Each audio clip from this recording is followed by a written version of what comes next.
অবশেষে ডিএ মামলার রায় ঘোষণা। শীর্ষ আদালতে জয় পেল রাজ্য সরকারি কর্মীরা। পুরনো রায় বহাল রেখে বৃহস্পতিবার আদালত স্পষ্ট জানায়, রোপা রুল অনুযায়ী ডিএ রাজ্য সরকারি কর্মচারীদের অধিকার। তাই বকেয়া ডিএর 25% এখনই মিটিয়ে দিতে হবে। 31শে মার্চের মধ্যে বকেয়া ডিএর 25% দিতে হবে রাজ্য সরকারকে। আরও 75% বাকি থাকবে, যা দিতে হবে 15ই মের মধ্যে।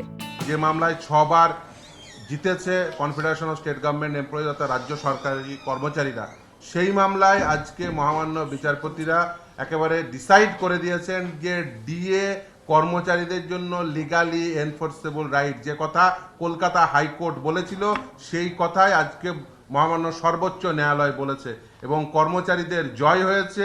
এবং অলরেডি 25% এরিয়া ডিএ যেটা দেওয়ার কথা অন্তর্বর্তীকালীন নির্দেশ হিসেবে দিয়েছিলেন, আজকে বলেছেন 31শে মার্চের মধ্যে সেটা মিটিয়ে দিতে পারবে। বাকি বকেয়ার 75% মিটিয়ে দেওয়ার বিষয়টি বিবেচনার জন্য নতুন কমিটি গঠনের কথা বলে সুপ্রিম কোর্ট। অবসরপ্রাপ্ত বিচারপতির নেতৃত্বে 4 সদস্যের কমিটি হবে। 4 জনের কমিটিতে রয়েছেন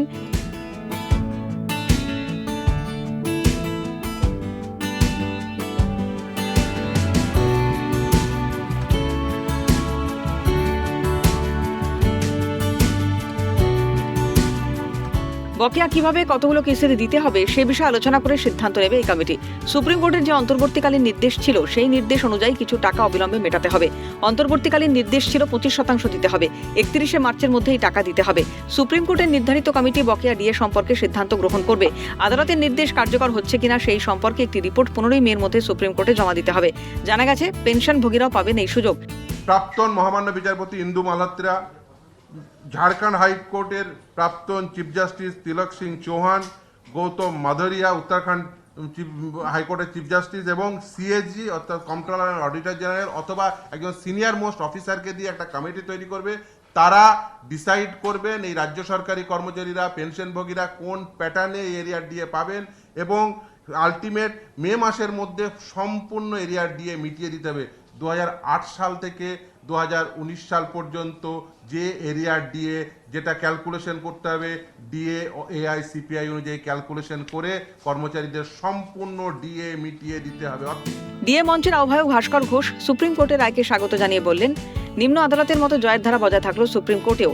আমাদের মামলাতে সুপ্রিম কোর্টে রাজ্য সরকার সুপ্রিম কোর্টের সমস্ত সিনিয়র আইনজীবীদেরকে নামিয়েছিলেন আমাদের বিপক্ষে, কিন্তু কর্মচারীদের যে লড়াই, যে অধিকার, সেই অধিকারকে তারা খণ্ডন করতে পারেননি এবং জয় আটকাতে পারেননি।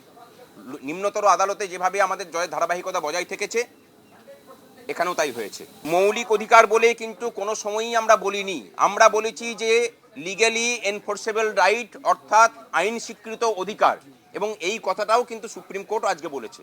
ডিএ কর্মচারীদের আইন স্বীকৃত অধিকার, এটা প্রতিষ্ঠিত হলো এবং এর রায়ের প্রভাব গোটা ভারতবর্ষ জুড়েই পড়বে। অন্যদিকে কমিটি গঠন নিয়ে সংগ্রামী যৌথ মঞ্চের আহ্বায়ক ভাস্কর ঘোষ বললেন, আশা রাখছি তারা ভালোভাবে কাজ করবেন। আজকে সকলের মিলিত প্রচেষ্টার জয়, এটুকু বলতে পারি। এবং আমরা এই রায়ে প্রত্যাশিত ছিল। টাইম ফ্রেমটা নিয়ে 31শে মার্চের মধ্যে 25% মেটাতে বলেছে, বাকিটা মেটাতে বলেছে মে মাসের মধ্যে একটা রিপোর্ট হবে, তারপরে হবে।